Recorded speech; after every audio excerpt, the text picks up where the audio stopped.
பிரியமானவர்களே, நீங்கள் பரிந்து பேசி ஜெபிக்கிறவர்கள் என்று சொல்லி மக்கள் உங்களிடம் ஏராளமான ஜெப விண்ணப்பங்களை கொண்டு வரலாம். ஒவ்வொரு ஜெப விண்ணப்பத்தை கொண்டு வருகிறவரும் உங்களுக்கு முக்கியமானவர்கள்.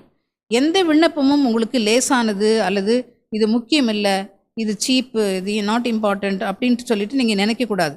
எல்லா ஜெப விண்ணப்பங்களும் மிகவும் மிகவும் முக்கியமானதாக நீங்கள் கருத வேண்டும்.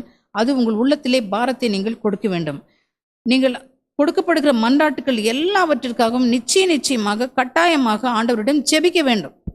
நீங்கள் அப்படி ஜெபிக்கவில்லை என்றால் உங்களுடைய ஜெபத்தின் மூலமாக ஆண்டவர் மக்களுக்கு கொடுக்கக்கூடிய ஆசீர்வாதம் தடைபட்டு போகும்.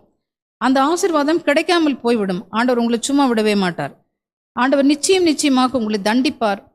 அதற்கு ஆண்டவர் உங்களுக்கு பதிலடி கொடுப்பார். ஆகவே பிரியமானவர்களே, ஏனோ தானோ என்று இருக்காதீர்கள், அசட்டை பண்ணாதீர்கள். ஜெபிக்கிறேன் என்று சொல்லிவிட்டு நிராகரித்து விடாதீர்கள்.